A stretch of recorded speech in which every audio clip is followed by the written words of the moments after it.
This week, Pakistan increased its exposure to the $7 billion Reko-Dik project, taking its total investment to $244 million, even as Barrick reviews security and capital risks in the region. The Higher Education Commission mandated AI courses across all degree programs starting 2026, potentially affecting more than 2 million university students. And car sales surged 43% in the first 7 months of FY26, with January alone crossing 23,000 units, a 43-month high. Here are 3 stories that hint at where the economy may be headed. Welcome to Pakistan and Counting's weekly news interpreter. Here's what caught our eye this week.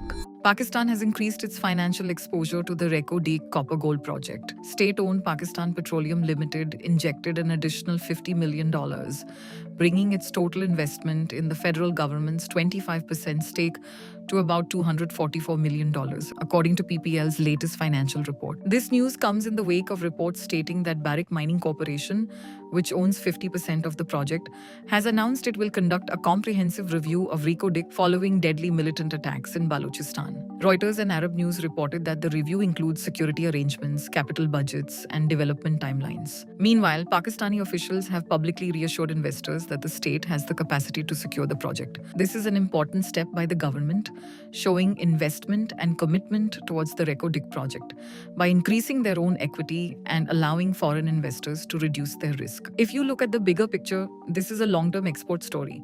Reko-Dik is one of the world's largest undeveloped copper and gold deposits.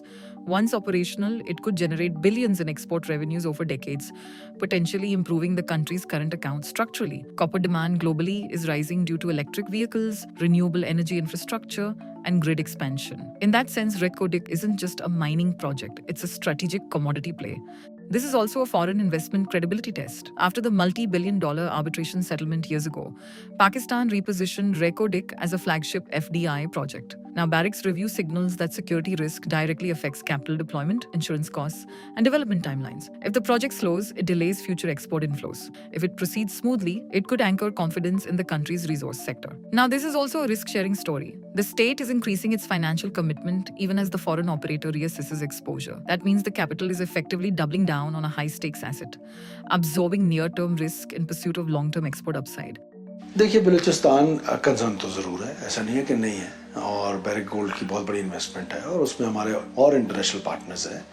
हम उनको ये यकीन दिलाना चाहते हैं और आपके platform से भी, वैसे भी हमारी जब उनके साथ मुलाकातें होंगी तो हमारी ये कैपेसिटी और कैपेबिलिटी है कि हम अपने जो फॉरेन इन्वेस्टर्स हैं, we can protect them. The underlying question is simple. Can Pakistan convert underground wealth into above-ground revenue in a high-risk environment? The Higher Education Commission has announced that starting 2026, artificial intelligence will be a compulsory 3-credit-hour course across all undergraduate programs, every degree, every university. The idea is simple. AI is no longer optional, it's foundational. This also aligns with the Prime Minister's recent pledge to invest $1 billion in AI by 2030, signaling that AI is now being positioned as national industrial policy, not just a tech trend. This is directionally the right move, but education reform doesn't succeed because it's announced. It succeeds because it's executed well. In the past, top-down curriculum reforms haven't always translated into real change.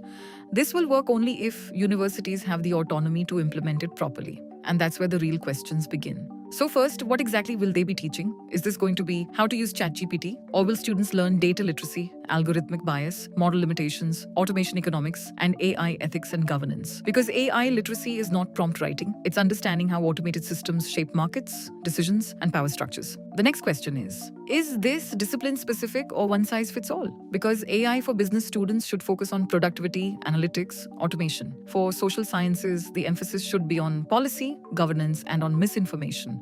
For medicine, diagnostics and decision support, would a single generic course be enough?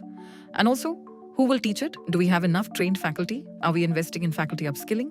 Cloud access, computing labs? Without capacity building, this becomes symbolic compliance. The bigger strategic question.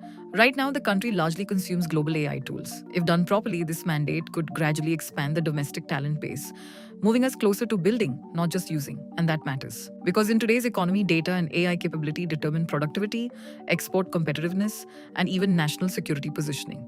If not, we simply create better users of foreign tech. This announcement signals ambition, but its impact will depend on execution. Pakistan currently ranks in the lower tier on global innovation and digital readiness indices, and our IT exports, while growing, are still heavily services based rather than product driven. We've historically been late adopters in deep tech, from semiconductor design to advanced computing infrastructure. If universities implement this mandate with real faculty training, updated labs, and discipline specific AI integration, it could meaningfully expand the country's technical talent pipeline. And in a global economy where data and AI capabilities increasingly determine productivity, competitiveness, and even national security, building AI literacy at scale isn't symbolic reform. It's a long-term economic positioning strategy. The nation's auto market is officially back. In just the first 7 months of fiscal year 26, from July to January, Pakistan bought over 108,000 new cars. That's a 43% jump year on year. January alone crossed 23,000 units, a 43-month high. In rupee terms, roughly 850 billion rupees spent on new vehicles in just 7 months. Here's how the top players performed. Suzuki led the market, close to 48,000 units. The Alto alone crossed 31,000. Toyota sold over 25,000. Honda moved nearly 16,000. Sasgar crossed 9,000. Hyundai came in at around 7,700. And it wasn't just cars. Truck and bus sales surged almost 90%. Motorcycles rose 32%. But tractor sales down 23%. This isn't just a car story, it's a macro recovery signal. There are a few big drivers behind this. First, interest rates collapsed. They fell from 22 to 24%, down to around 10.5%. That dramatically reduced car financing costs. Monthly installments dropped, and middle-class demand, which had been frozen for nearly 2 years, came back. दुनिया समझती है कि पाकिस्तान एक गरीब मुल्क है, मगर वो ये नहीं जानते कि गुज़िश्ता 7 माह के दौरान पाकिस्तानियों ने 850 अरब रुपए नई गाड़ियों की खरीदारी पर खर्च कर दिए हैं। सुनकर आप भी हैरान हुए होंगे, मगर हकीकत यही है। पामा के डेटा के मुताबिक जुलाई से जनवरी 2026 तक पाकिस्तान ने 1,08,000 नई गाड़ियां खरीदी, जो कि गुज़िश्ता साल की निस्बत 40% ज्यादा है। इतने बड़े पैमाने पर सेल्स ने कार मैन्युफैक्चरर्स के खजानों को अरबों रुपए से भर दिया है। Second, demand is so strong that even used imports are rising. Local assemblers are reporting over 40% growth. But used imported Japanese cars are also increasing sharply. Estimates suggest imported used cars now make up close to 20% of total auto market activity. During the slowdown years, that number was just 7 to 8%. This isn't just a protected local industry rebound. This is broad-based consumer demand returning, strong enough to lift both local assembly and imports at the same time. But there's a shift happening. As of January 2026, Pakistan has banned used car imports under the personal baggage scheme. Now imports are restricted to gift and transfer of residence schemes for overseas nationals. That will likely give further support to local OEMs, and the landscape has already changed. We've gone from 3 major players to 17 OEMs. More than 60 models are now on the road. Competition and localization will decide who wins. Japanese brands remain strong in small cars. Chinese and Korean players are aggressive in SUVs. Older Japanese players have localization levels of 60 to 70%. Newer entrants are lower. And once current auto industry development policy incentives expire in mid-2026, cost structures will matter even more. And if we zoom out, car sales are a confidence indicator. When people buy cars, they believe income stability is improving. Banks are lending again. Industrial activity is picking up. Logistics demand is expanding. But even at this pace, fiscal year 26 sales may reach 170 to 180,000 units. That's still below the 200,000 plus peak years. So this is a recovery, not yet a structural boom. But if interest rates fall into single digits, crossing 200,000 units may become very unrealistic. That's the week in motion. We'll keep tracking the signals that matter. See you next week.